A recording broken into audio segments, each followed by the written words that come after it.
and welcome to Archetype Builds. This is a channel where we take a paragon, a stereotype, an archetype from fantasy or fiction, and we show you how to build it in your Dungeons & Dragons character. This week we'll be taking a look at the poster boy for classic fantasy, the Knight in Shining Armor. And now it begins.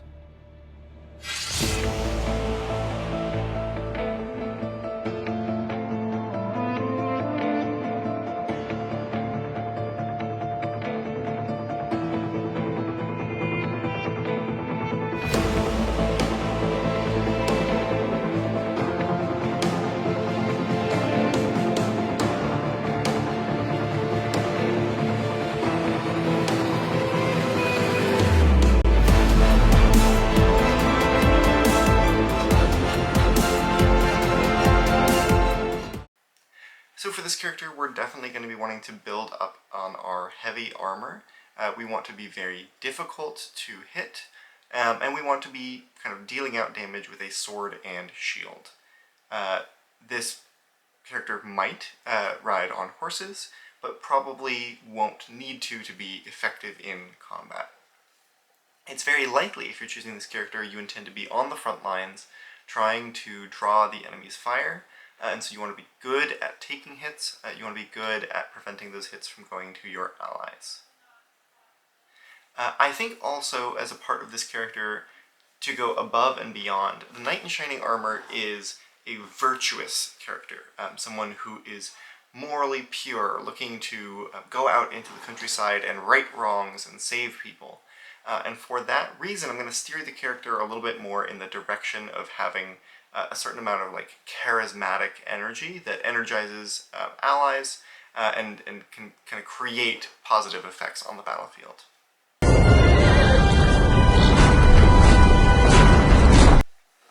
For our stats, we definitely want strength first and foremost here.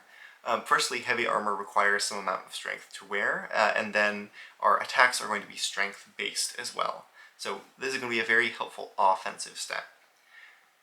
I think next we do need to go Constitution. Like I mentioned, we will be in heavy armor, so we won't get hit that often, but we are going to be on the front lines, so we are going to be taking a lot of hits, and some percentage of those are going to get through. So we need a lot of health in order to keep ourselves together.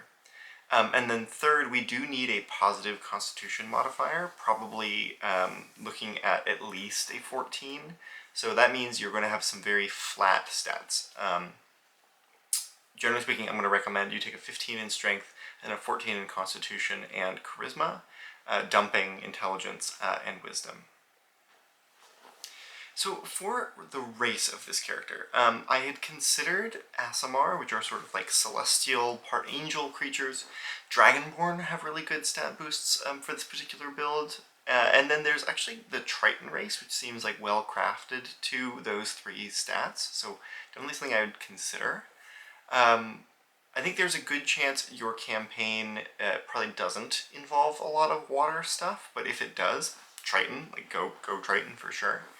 But I think what I'm going to do is I'm going to go with our kind of classic custom lineage option, because there's a couple feats that I think would be really useful, and then we'll use our ability score increases to kind of shore up those flat stats. So for our free feat at level 1, I think it's very useful to get the Heavy Armor Master feat. What this is going to allow you to do is subtract 3 from each attack that makes it through your heavy armor. This has the maximum amount of effect, as you can imagine, at low levels and against lots of weak mobs. So if you're fighting a horde of zombies, Heavy Armor Master is an incredibly good feat to take. If you're fighting a single dragon, slightly less so. But because we are taking it at level 1, most of the enemies we're fighting for these first few levels are not doing much more than 4 or 5 damage. So you're more than halving the damage that's coming in, even when taking into consideration the armor class that you're going to be boasting. Heavy Armor Master is also a half feat, so we can throw that extra point into strength, evening it out for a solid 16 to start out with, which is very useful at level 1. Getting a lot of value out of this feat. So this takes us to our class. And I know what you're thinking. A knight is just a fighter, right? Like someone who fights with martial weapons and doesn't have magic. Like that's what a fighter is. We wouldn't go not fighter for this. So that's why we're going to go paladin, because a paladin is just like a fighter, but it has this angle of this virtuous spiritual magic. It comes from their divine purpose, their oath that they take, and we are going to sort of get these additional benefits that help our teammates while we are climbing up paladin levels. We're going to get that same armor proficiency, that same fighting style option later on, including extra attack at level 5, but we're also going to get some extra juice on top of that. So for starting gear, assuming you're using the gold buy system, we would love to have full plate armor here. That's kind of the goal for the character, but plate armor costs a lot, and we aren't going to have access to that for quite a few levels. The highest we can get is chainmail, which is going to give us an AC of 16, which is it's as good as we can get right now. But save up your money, do odd jobs looking for coin, so you can build up to that plate mail. You're also going to want to grab a shield, which is going to boost your AC by 2, bringing it up to an 18. Highly respectable for level 1. And then grab a longsword as well. You'll only be using the longsword with one hand, but that's the weapon of a knight. And so you can start preparing your explanations to your friends for why you did not come with a bedroll or a tent or any rations, because you had to spend it all on your incredible military equipment. So we're a level 1 paladin, and we are going to go ahead and move to level 2 paladin. This is going to be where we get our fighting style choice, and here we're kind of choosing between interception, which is a newer protective fighting style, and protection. Protection is going to give the enemy disadvantage on an attack roll against a target within 5 feet of you. This means that you're going to increase the chance that they miss, which means that no damage occurs whatsoever. But there was also a decent chance that they were going to miss anyway, and you've blown your reaction on imposing that disadvantage.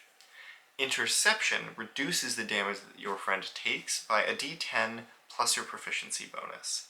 So that's going to be, at level 1, an average of 7 damage taken off the hit, and that's going to go up ever so slightly as you continue to level. Interception I don't think scales that well, and kind of overall I think this build is particularly potent in the first 4 or 5 levels of play, and starts to taper off towards levels 8, 9, and 10.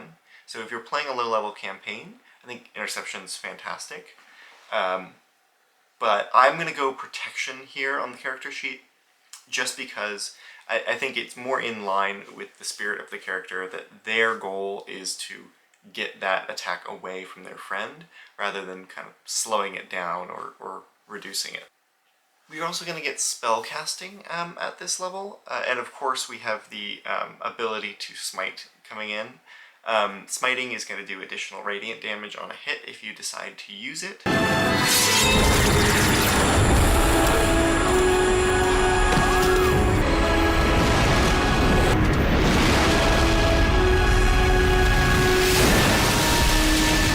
It doesn't cost a action or a reaction or a bonus action or anything like that, but it does require consuming spell slots. So, when it comes to preparing your spells, keep in mind that you probably won't be casting very many of them. I think that Bless is of course a must-have, but really it's kind of up to you on the spell selections, whatever feels right for your character. Lots of them are on the paladin spell list are concentration spells. So you're going to want to generally choose one spell you cast for that combat, and then if you are going to use more spell slots, it'll be on smites. So for my money, Bless is the best candidate for those concentration spells. At level 3, we are going to pledge our Sacred Oath and get our kind of oath-related benefits. And I'm going to recommend that our Knight in Shining Armor is out here swearing an Oath of Glory. We are seeking glory in the name of the gods or whoever else we are adventuring for. And we are going to get the following benefits. We get Oath spells, so we're going to add Guiding Bolt and Heroism to our spell list. And we are also going to get a new channel divinity. And we're actually going to get 2 from the Oath of Glory. The first one is Peerless Athlete, which is going to make us much better at strength athletics checks or dexterity acrobatics checks, which is awesome. And then the one that we would probably use more often is going to be Inspiring Smite. So immediately after you deal damage to a creature with Divine Smite, you use your Channel Divinity as a bonus action to distribute temporary hit points amongst the creatures you see. So it's sort of equal to approximately the amount of your Divine Smite, so it's 2d8, but it also adds your level in this class. So it's going to add your Paladin level to those hit points you're distributing. For my money, the Inspiring Smite is a much better Channel Divinity than the Peerless Athlete, but you never know when you're going to need to enter into a gladiatorial competition, in which case this is definitely what you would want to use. For level 4, we're boosting a ability score. Like I said, both Strength, Constitution, and Charisma are all really important stats for this character, and we're only going to get a couple of these ability score increases over the course of the build. So, I would say put it into either Strength or Charisma. Our Charisma is going to be more and more useful later on, and our Strength obviously is always useful for the attacks that we're making each turn. So Strength is pretty offensive, Charisma is a little bit more defensive. Choose which way your knight is leaning and make that ability score bump. We are going to get extra attack at level 5, and then we're going to go all the way to level 6 in Paladin, which is where we are going to get our Aura of Protection. And this is one of those classic Paladin features that is so powerful. In terms of defensive capability for your whole team, it's an unparalleled benefit. You're going to add your Charisma modifier to the saving throw of any friendly creature within 10 feet of you. That is going to be, if you've gone more defensive with your ability score bonus like I will put in there, that's going to be a +3 to everyone who's making any kind of saving throw within 10 feet. So incredibly useful aura. However, it's at about this point that we stop getting a lot of benefits from Paladin. The Oath of Glory 7th level feature is not particularly strong, nor is it particularly thematic for a knight in shining armor. So I am going to start detouring us here and take our 7th level as Fighter 1. So as we move into Fighter, we're going to get an additional fighting style, and I recommend taking up the defensive fighting style. This is going to bump our AC by 1, and it wasn't available to Paladins. So hopefully we are moving into plate mail armor, and that's going to be an 18 plus a shield, which is 2, plus a defensive fighting style, which is 1. You'll have a 21 armor class. Really an incredible number for you to be working with. Very strong. Don't forget, you're adding on to all saving throws that you and your friends are making. So it's very likely that you're surviving a great deal of hits. And when you take them, you can also now second wind, once per short rest, to recover additional HP. At fighter level 2, we'll get Action Surge, which is always a bonus. And now we're moving on to our fighter level 3, where we choose our martial archetype. The one thing that our knight is missing, his defenses are great, his group utility is great, his damage, pretty good, is the image of the knight jousting in combat. We want a knight that can leap up on horseback in his battle armor. War horses are expensive, but they are the next thing you can start saving up for once you've gotten your plate mail. And once you're able to ride them, you're going to be glad that you've chosen the Cavalier martial subclass. The Cavalier is going to get you additional bonus proficiencies. They suggest animal handling, which is appropriate. And you're going to have advantage on dexterity saving throws made to throw you out of the saddle. Essentially, because our dexterity isn't particularly high, if someone hits us or our mount, we've got a high chance of falling out of the saddle of our horse. More in the saddle is going to give us advantage on that and make that much less likely. We're also going to pick up Unwavering Mark, which is, I think, reason enough on its own to choose this subclass with this particular build. Unwavering Mark says that when you hit a creature with a melee weapon attack, you mark it, and it has disadvantage on attack rolls against anyone other than you. So this is a way to essentially taunt, right? Better than most other tank builds, a single creature.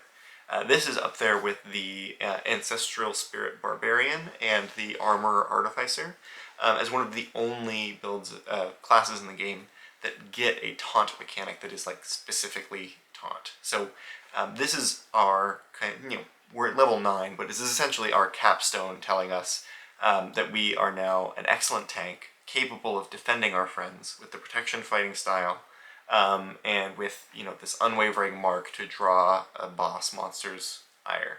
And we can ride horses with advantage on our saving throws to stay in the saddle. So I think that creates the picture of this mounted knight on horseback who can use other weapons at his disposal and taunt the enemies into attacking him to protect his friends, while radiating an aura of magical power and smiting to restore hit points to his whole party against bad guys. How cool is that image?